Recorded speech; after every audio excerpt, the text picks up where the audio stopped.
बिस्मिल्लाहिर्रहमानिर्रहीम। अस्सलाम वालेकुम नाज़रीन, आप यूट्यूब चैनल देख रहे हैं। मैं इमरान खान हूँ। नाज़रीन, फाटा के इलाकों में जो है वो सूरत हाल काफ़ी गंभीर है। वज़ीरिस्तान में अवाम ने ख़ुद निकल कर एहतजाज किया, खैबर एजेंसी में लोगों ने निकल कर एहतजाज किया और दीगर इलाकों में पाकिस्तानी निकल कर एहतजाज कर रहे हैं। कबायली इलाकों के रहने वाले पश्तून अब ये समझते हैं कि उनके ऊपर एक ऑपरेशन मुसल्लत किया जा रहा है। मैं जब खैबर पख्तूनख्वा के बहुत सारे इलाकों में घूमा, बहुत सारे लोगों से मिला और मैंने वहाँ पे काफ़ी लंबा वक्त गुजारा, तो मुझे एक आदमी भी ऐसा नहीं मिला, चाहे उसका ताल्लुक ANP से हो, चाहे उसका ताल्लुक पीपल्स पार्टी से हो, चाहे उसका ताल्लुक जो है वो PTI से हो, कोई एक बंदा मुझे खैबर पख्तूनख्वा में ऐसा नहीं मिल रहा था जो ऑपरेशन का हामी हो। तमाम लोग यही कहते थे कि ऑपरेशन करके हमारी नस्ल कुशी होती है, हमारा नुकसान होता है, हमारी जानें भी जाती हैं, हमारा माली नुकसान भी होता है और उसके बदले में हमें मिलता कुछ नहीं। जब से पाकिस्तान बना है तब से लेकर अब तक हमारे ऊपर बार बार ऑपरेशन किए जाते हैं।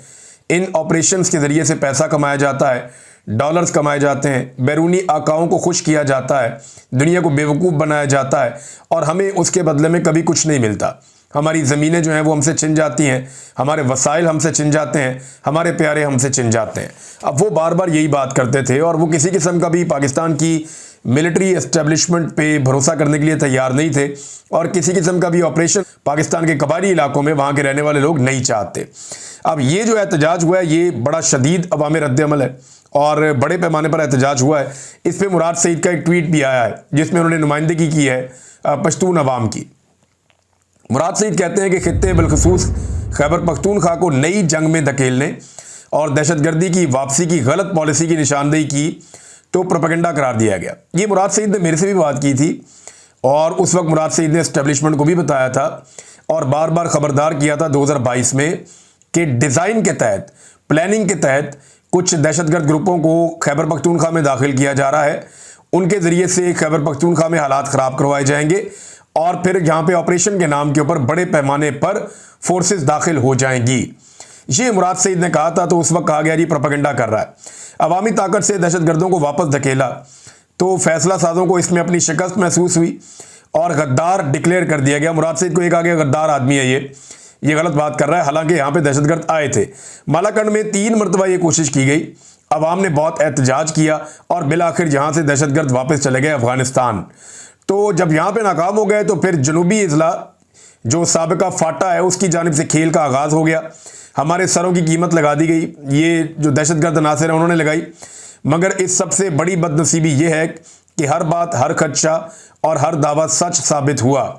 काटलिंग में ड्रोन हमला हुआ, मासूम आवाम शहीद हुए तो फैसला साजों ने पब्लिक इंटरेस्ट में इनको दहशतगर्द साबित करने का बयानिया चलवा दिया। हमने पूरी दुनिया को बताया कि ये कोई दहशतगर्द नहीं, सवात की गुज्जर बरादरी से ताल्लुक़ रखने वाले मासूम लोग थे। लेकिन रियासत पर काबिज माफिया और इनका सहूलतकार मीडिया उनको दहशतगर्द साबित करने पर तुला रहा। इसी तरह ड्रोन हमलों में इजाफा होता चला गया। अपने ही शहरियों पर उनकी अपनी ही फौज पब्लिक इंटरेस्ट में ड्रोन हमले करती रही। घर, खेल के मैदान, बुजुर्ग, बच्चे सब पब्लिक इंटरेस्ट में बिला तफरीक कत्ल किए गए। हर दफ़ा नया बयानिया, नया झूठ। कभी कहीं बच्चे और अवाम नहीं दहशतगर्द मारे गए हैं, कभी कहें कि ड्रोन तालिबान ने किया है। तो ये भी किसकी नाअहली थी कि अगर तालिबान ने ड्रोन किया है तो। यहाँ तक अमन तहरीक के साथियों ने पैगामात भेजे कि हमारे ऊपर ना सिर्फ ज़मीन तंग कर दी गई है बल्कि फ़िज़ा में ड्रोन भी पीछा करते हैं। अगर ड्रोन गिराना शुरू करेंगे तो कहा जाएगा कि रियासत से टक्कर ले ली है, दहशतगर्द हैं। अगर खामोश रहते हैं तो एक एक करके अमन के लिए उठने वाली हर आवाज़ खामोश कर दी जाएगी। अब ये सूरत हाल है जी खैबर पख्तूनख्वा में। वो लोग अमन चाहते हैं और क्या चाहते हैं, वो ज़िंदा रहने का हक़ चाहते हैं और क्या चाहते हैं। वो चाहते हैं कि उनके बच्चे मैदान में खेलने जाएं तो महफूज तसव्वुर किए जाएं। जैसा कि रावलपिंडी, इस्लामाबाद में रहने वाले बच्चे जब खेलने के लिए जाते हैं तो उनके माँ बाप समझते हैं, कंटोनमेंट में रहने वाले बच्चे जब खेल कूद के लिए बाहर जाते हैं तो उनके माँ बाप को लगता है ये महफूज रहेंगे। इसी तरह जो वज़ीरिस्तान में रहने वाले लोग हैं, जो फाटा में रहने वाले लोग हैं, वो यही चाहते हैं ना कि उनके बच्चे खेलने के लिए जाएँ तो महफूज रहें और उन्हें इस बात की फ़िक्र ना हो। अटैक हो जाता है, बच्चे शहीद हो जाते हैं। कभी जो बच्चे खेल रहे हैं उनके ऊपर अटैक हो जाता है और कभी कहा जाता है कि ये अटैक कोई और कर रहा है। और अब एक नया तमाशा शुरू होने लगा है। 18वीं तरमीम पास हो चुकी है, फाटा का इंतजाम हो चुका है, लेकिन चूंकि बड़ी गेम का हिस्सा बनने की ख्वाहिश और ऑफर है, इसलिए सूबाई हुकूमत और मुंतखब नुमाइंदों को बाईपास करके पुराने मकामी निज़ाम का नाम देकर पब्लिक इंटरेस्ट में नया तजर्बा करने जा रहे हैं। मकसद नई जंग या ऑपरेशन की आड़ में मादनियात पर कब्जा और बैनुल-अक़वामी मफादात हैं, वरना पब्लिक इंटरेस्ट की फिक्र होती तो बॉर्डर सिक्योरिटी की जिम्मेदारी सर अंजाम देते। इसके लिए तो सही गलत की कोई तौजीह नहीं थी। तो अब ये मुराद सईद दोबारा ये बता रहे हैं कि ये जो कुछ किया जा रहा है, फाटा का अगर मर्जर हुआ तो उसके फंड देना, ताकि वहाँ के लोगों पे खर्च किए जाएं, वहाँ को डेवलप किया जाए, वहाँ की सिक्योरिटी बेहतर की जाए। फंड आप देते नहीं हैं तो कैसे चीज़ें बेहतर होंगी? और फंड जानबूझकर रोके हुए हैं ताकि फाटा वापस वफाक के कब्जे में चला जाए। और यहाँ पे एक ऑपरेशन का प्लान हो रहा है। लोग इस बारे में बहुत खाइफ हैं। जो आवाज़ें इसके लिए उठती हैं उसके बारे में मुराद सईद कह रहे हैं कि फिर ड्रोन हमलों के जरिए खौफ फैलाया जाता है, फिर कर्फ्यू, फिर ऑपरेशन की ख्वाहिश का इजहार, और अब जिरगा सिस्टम बहाल करने जैसे नाम देकर नई चालें चली जा रही हैं। क्या ये इलाके जो हैं वो तजर्बागाह हैं? उन्होंने ये भी सवाल किया। अगर आपका ख्याल है कि आप ऑपरेशन का ऐलान करके एक मरतबा फिर हमें घरों से निकाल देंगे तो ये आपकी भूल है। ये 2008 नहीं है। कौम देख रही है कि जब रियासत किसी और महाज पर मसरूफ हो जाती है तो कैसे साबका फाटा में भी अमन आ जाता है। यानी यहाँ पे बदअमनी तभी होती है ना जब एस्टेब्लिशमेंट की यहाँ पे ज़्यादा हिलजुल शुरू हो जाती है तो बदअमनी शुरू हो जाती है। जब किसी और तरफ लगते हैं तो यहाँ पे अमन आ जाता है। ये मादनियात जब एस्टेब्लिशमेंट को भूल जाती है ना तब फाटा में अमन आ जाता है। जब एस्टेब्लिशमेंट वापस इन मादनियात की तरफ आती है तो फाटा में अमन खत्म हो जाता है। वहाँ के लोग भी यही कहते हैं कि ये मादनियात हमारी सबसे बड़ी दुश्मन है। तो डालड़ी जंग कह रहे हैं मुराद सईद कि डालड़ी जंग शुरू करके दुनिया को हमारे जनाजे दिखाकर ड्रोन में मासूम लोगों को शहीद करके डॉलर आप कमा लेंगे अगर आपको ये लगता है, और इन सब की आड़ में हमारे इलाकों के ज़खायर पर कब्जा कर लेंगे तो ये आपकी खाम ख्याली है। अब पब्लिक अपना इंटरेस्ट आपके बयानियों से नहीं जांचती। बाजोड़ से वज़ीरिस्तान तक जो खून रेजी का खेल खेला जा रहा है, अपनी ताकत को तूल देने के लिए बड़ी ताकतों की लड़ाई में रेलिवेंट रहने और हमारे वसाइल को अपने मफादात के लिए इस्तेमाल करने के लिए इन ड्रामों को बंद करना होगा। गुज़िश्ता 3 सालों में कल और आज जिस अंदाज से लोग निकले हैं, आपको अपनी पॉलिसी पर नज़रसानी करनी होगी। ये आपके अपने इंटरेस्ट में बेहतर होगा। मैं अपने लोगों से ये कहता हूं कि बाखबर रहें इस नए खेल से और मुत्तहिद रहें। 11 तारीख से वज़ीरिस्तान में धरना शुरू होगा। 11 तारीख से वज़ीरिस्तान में धरना भी शुरू हो रहा है। दीगर मार्चेज के अलावा इसमें भी अपनी शिरकत यकीनी बनाए। ये पूरा खेल जिस तरह अनफोल्ड हो रहा है इसकी तफसील मैंने आपके अमन नुमाइंदों को पहले ही बता दी है। इन सब की ज़िंदगी को ख़तरात हैं, लेकिन ऐसे मुत्तहिद रहेंगे तो अपना अमन हासिल करके इनके मज़मूम मकासद को शिकस्त देने में कामयाब हो जाएंगे। अब मामला यह है कि खैबर पख्तूनख्वा के लोग ये कहते हैं कि जो लोग अमन के लिए आवाज़ उठा रहे हैं उन्हें गद्दार डिक्लेयर करके उन्हें ड्रोन में मारने के लिए धमकाया जा रहा है। आवाज़ों को बंद किया जा रहा है, लोगों को दीवार के साथ लगाया जा रहा है, और पूरे ऑपरेशन की एक तैयारी कर ली गई है कि अब दोबारा से खैबर पख्तूनख्वा के कबायली इलाकों में ऑपरेशन किया जाएगा और उस ऑपरेशन से सारे इलाके खाली करवाए जाएंगे। मकामी आबादियाँ वहाँ से चली जाएंगी और उसके बाद जो मादनियात हैं वो कंट्रोल में चली जाएंगी वफाक के या सरकार के या एस्टेब्लिशमेंट के, और फिर वो मादनियात जाने और उनके गैर मुल्की आका जाने कि उन्होंने वो कैसे निकालनी है। नाज़रीन, आज के दौर का मजलूम कौन है? देखिए, मुहर्रमुल हराम के हवाले से मैं आपको बताऊं तो आप अपने आसपास देख लेना मजलूम कौन है और जालिम कौन है। आज जालिम कौन है? जालिम वो है जो चादर और चारदीवारी का तकद्दुस पामाल कर रहा है। जालिम वो है जो इंसानों को जबरी तौर पे लापता कर रहा है। जालिम वो है जो निहत्ते इंसानों का कत्लेआम कर रहा है, चाहे वो दहशतगर्द हैं चाहे वो दूसरी तरफ के लोग हैं। जालिम वो है जो स्नाइपर राइफल के जरिए से आम निहत्ते मुजाहिरीन के ऊपर गोलियां चला रहा है। जालिम वो है जो नमाज पढ़ते हुए नमाजी को कंटेनर से नीचे धक्का देकर फेंक रहा है। जालिम वो है जो इस वक्त की एस्टेब्लिशमेंट जो कुछ कर रही है वो जुल्म है। वो और क्या है? ये जबर है, जुल्म है, फस्तायत है, इंसानी हुकूक की खिलाफ वर्जियां हैं। और ये मैं नहीं कह रहा, तमाम आलमी इदारे भी कह रहे हैं। मजलूम कौन है? इमरान खान और उसके साथी इस वक्त मजलूम है। वो कैसे?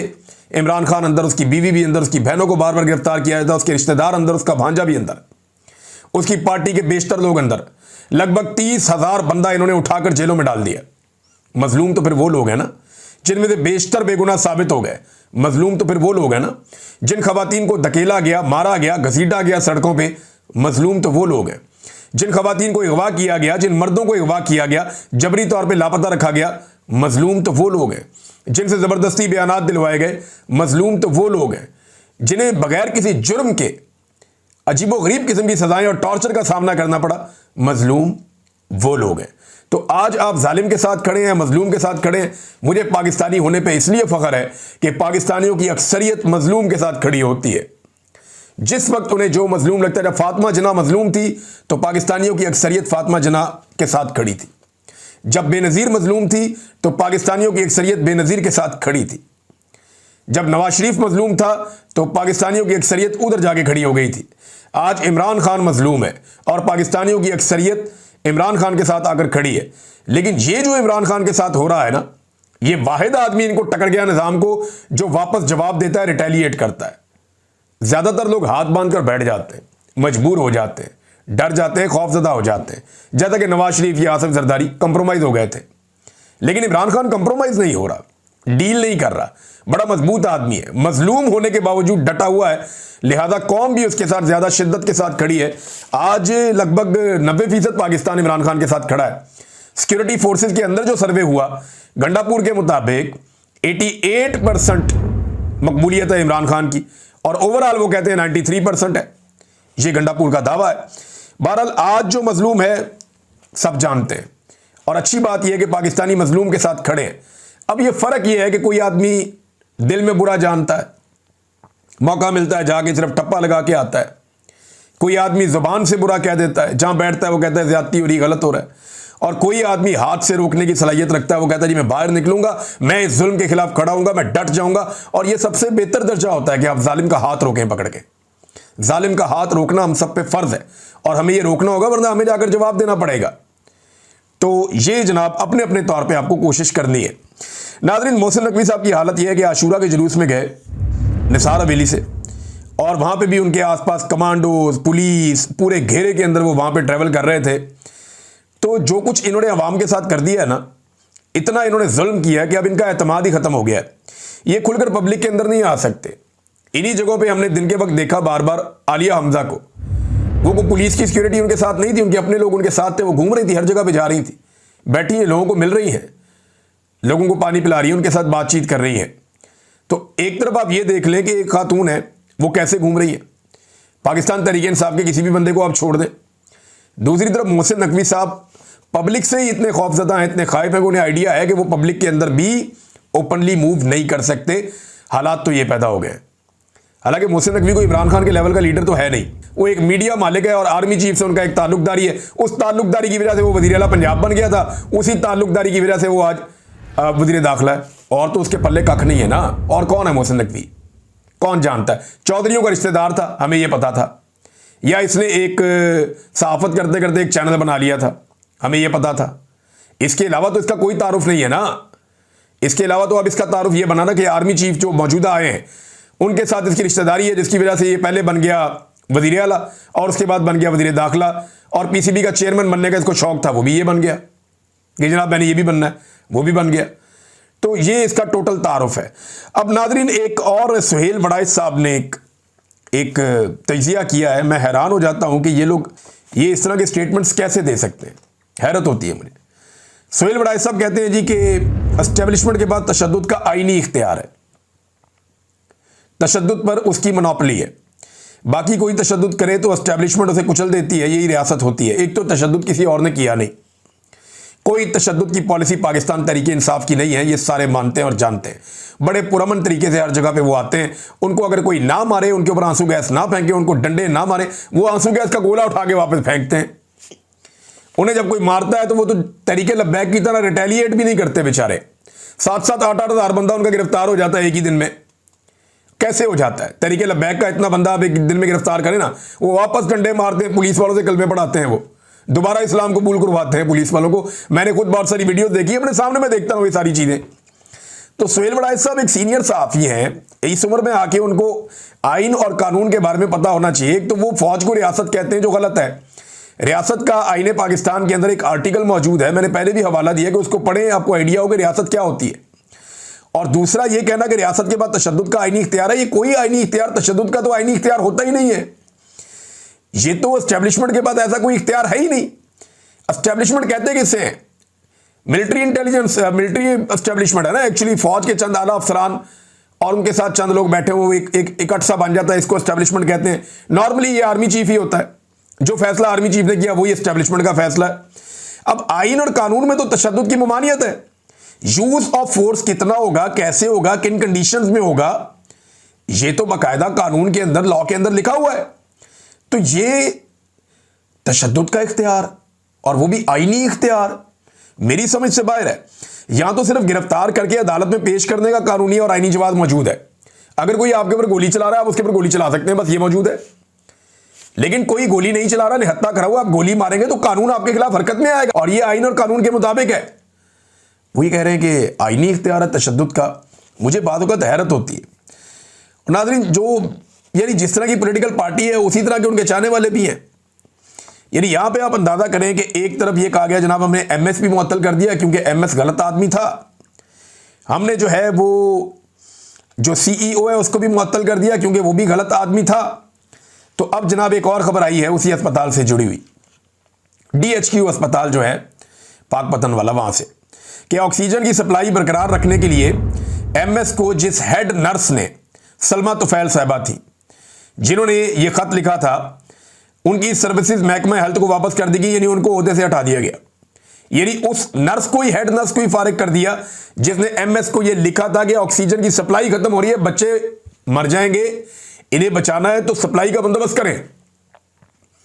वो कहते जी अस्पताल की शोहरत को नुकसान पहुंचा, अस्पताल की नहीं, मरियम नवाज की शोहरत को नुकसान पहुंचा है। यहीं से सारा मामला खुला है। इस खातून ने बर वक्त ये कहा था कि बच्चे फौत हो जाएंगे, ऑक्सीजन का बंदोबस्त करो, एमएस ने नहीं किया। आज एमएस गिरफ्तार है, इसको क्यों ओहदे से हटा रहे? इसको तो इनाम देना चाहिए था, इसको तो बुलाकर कहना चाहिए था, शाबाश देनी चाहिए थी कि आपने अच्छा किया, कि आपने निशानदेही की और अपनी ड्यूटी आपने पूरी की, लेकिन इसको भी हटा दिया गया। यहां से आप अंदाजा कर लीजिए। और नाज़रीन, जो प्राइवेटाइजेशन की इनकी पॉलिसी है वो भी बहुत बुरी तरह नाकाम हुई है। पंजाब हुकूमत की जानिब से अस्पतालों को प्राइवेटाइज करने का मनसूबा शुरू होने से कबल ही जवाल का शिकार हो गया है। मोहम्मद उमैर साहब ने इस बारे खबर दी है और 2 पेपर भी इसके साथ मुंसलिक किए हैं। वो ये बताते हैं कि मुजफ्फरगढ़ और ओकाड़ा में 2 अस्पताल प्राइवेटाइज होने के बाद प्राइवेट इंतजामिया ने अस्पताल चलाने से इनकार कर दिया। बसीरपुर में अस्पताल प्राइवेट और सरकारी होने के मसले में अमला ना होने के बायस 2 शहरी जान की बाजी हार गए। एक तो सरकारी अस्पतालों को प्राइवेटाइज करने का ये मंसूबा क्या है? यानी ये तो ये कर रहे हैं ना कि आवाम से पहले हेल्थ कार्ड छीन लिया, लोग अब इलाज करवाने के लिए सरकारी अस्पतालों की तरफ भागेंगे क्योंकि उन्हें मुफ्त इलाज चाहिए। वो भागेंगे, बेचारे जाएंगे सरकारी अस्पतालों में, जाएंगे और कहां जाएंगे? तो जब वो सरकारी अस्पतालों में पहुंचेंगे तो उन्हें पता चलेगा ये तो प्राइवेटाइज हो गया। यानी गरीब आदमी कहीं से भी इलाज ना करवा सके, ये अपनी सर्जरी करवाएं जाके वहां से, यूरोप से, ये पहुंच जाए उधर नीदरलैंड, वहां से जाके कहें जी हमने यहां पे सर्जरी करवानी है, फलाने फलाने यूरोप के मुल्क में हम आ गए हैं। ये अपना इलाज करवाएं जाके बरतानिया से, ये अपनी खांसी भी इनको आए इनके बच्चे को तो ये पहुंच जाए वहां पे कि जनाब वहां से हमने अपना इलाज करवाना है, बरतानिया से, यूरोप से। लेकिन गरीब आदमी जिस सरकारी अस्पताल में इलाज करवाने जाए वो भी प्राइवेटाइज हो जाए कि दो ये भी प्राइवेटाइज कर दो। और हालात ये पैदा कर दिए, इतने नालायक हैं कि ये काम भी वो ठीक से नहीं कर पा रहे। यानी रेवड़ियां जो बांट रहे हैं वो भी इनसे ठीक तरीके से नहीं खाई जा रही।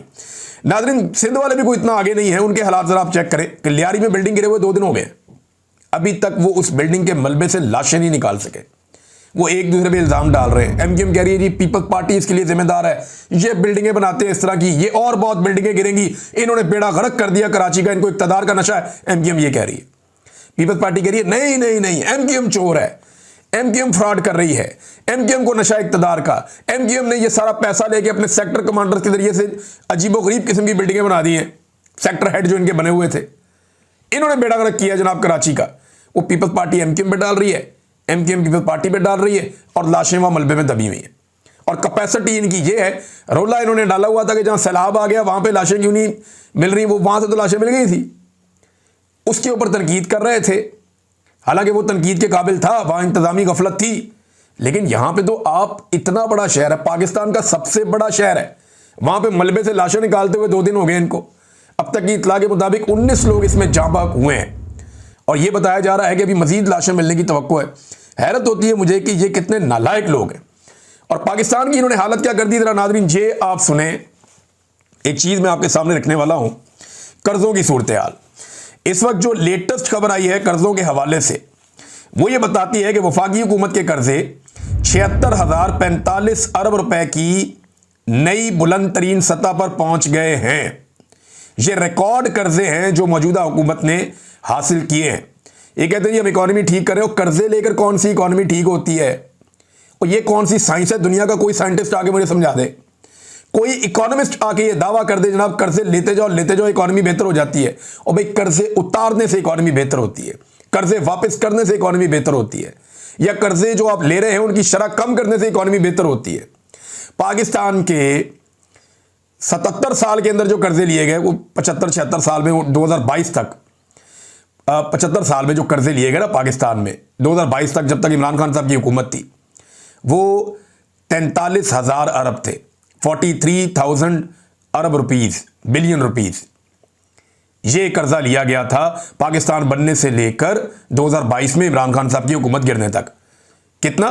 43,000 बिलियन, 43,000 अरब इमरान खान की हुकूमत गिरने के दिन तक। और उसके बाद से लेकर अब तक 3 सालों में जो कर्जा लिया गया ये पहुंचा दिया इन्होंने 76,000 अरब तक। अंदाजा कीजिए आप, 76,000 अरब तक का मतलब आपको पता है? 33,000 अरब कर्जा इन्होंने ले लिया 3 सालों में। 75 सालों में जितना कर्जा लिया उसके करीब करीब कर्जा इन्होंने 3 सालों में ले लिया। और अगर ये 1 साल और रुक गए या 1.5 साल और रुक गए तो ये डबल कर्जा ले लेंगे जितना पाकिस्तान बनने से लेकर अब तक पाकिस्तान ने लिया है।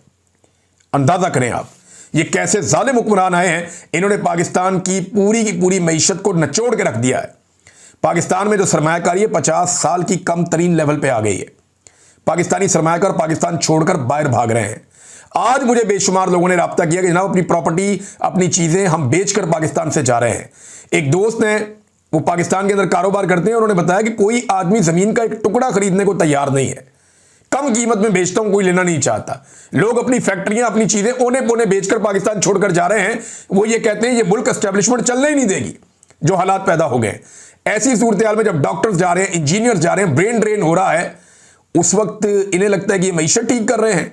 ये गरीब आदमी का खून नचोड़ रहे हैं और अपनी तनख्वाहें और मुराद बढ़ाते चले जा रहे हैं, बढ़ाते चले जा रहे हैं, बढ़ाते चले जा रहे हैं।